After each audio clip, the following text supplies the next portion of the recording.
Thank you. Thank you, sisters and brothers from all over the world. I'm your sister from India, one of the world's largest democracy, of 1.5 billion people. I became the first woman in India to join the officer ranks of the Indian Police Service way back in 1972. It was the reason. I want to thank Mariam Rajavi for a wonderful opportunity. It's a very rare privilege for me to come all the way to experience what you've experienced. The experience, the fight and the struggle you're going through. As a police officer of former times, I want to salute you and salute the entire movement.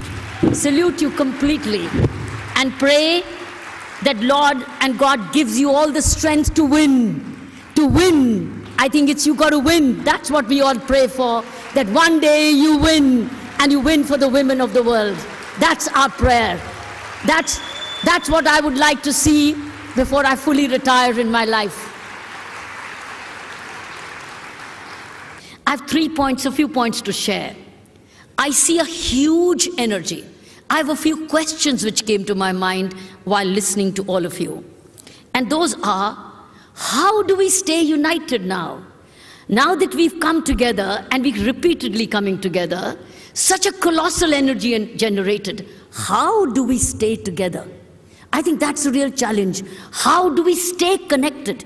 I think that's my first question, and before we dissolve, we must answer this, because we must stay connected with each other. I think that's the first question which came to my mind.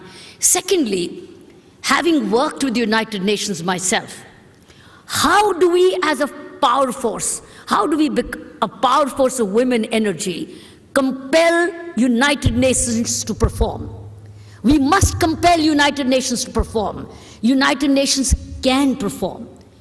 Probably it's underperforming in our case. Therefore, how do we make United Nations perform? The Secretary General's Office, the UN Women, the Human Rights Commission, the Refugees Commission, the Security Council. How do we make them perform? Because to get rid of mullahs in power and authority is not an easy task. Therefore, we need to garner all other agencies which are responsible for helping us, which are responsible for staying back, which are there for us. How do we make them perform? Which means the coming 8th March, how do we ensure that there is a huge pressure on the United Nations to listen to this movement and to finally come out with a statement of what they plan to do? The third is, how do we deploy our world's media to write about us? I do not know whether this is making BBC and CNN news today. If it isn't, it's a shame. If it isn't, it's a shame. This must make world news today. If it isn't, then I think we mark them absent. We let them know you're absent if you don't cover us today. I think it's a cry for women of this world. Do you know, when I was told by Pearl, and it was a part of the document, that a stepfather in Iran can marry a stepdaughter, I can't just still get over it. It just doesn't get over it. You can't imagine how angry I am within. Therefore, something like this should have made world news, that this is what's happening in Iran, and then the entire world women take notice of it and condemn this, and to say we condemn Iran for that. I think that's a very, very vital point. My next point is, how do we use technology to the best of our ability? I understand that there are limitations of internet use for women in Iran. How do they get access? They get caught, they would be punished. But how do we make sure, somehow or the other, the messages continue to reach out to Iran? And fifth, I was looking at a Twitter account, a Facebook account, which brings us all together, which is 1 billion women. If we have a population of 7 billion, and if which half the population is about 3.5 billion, at least we should have a Twitter account which is followed by 1 billion women. But the fact is, we need to address this. If they can go about having sanctions on nuclear energy, why can't they have sanctions against Iran on these issues where women's lives are being ruined?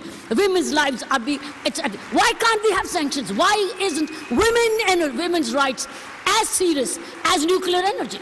I think these are the few things I thought I would raise these. How do we stay united?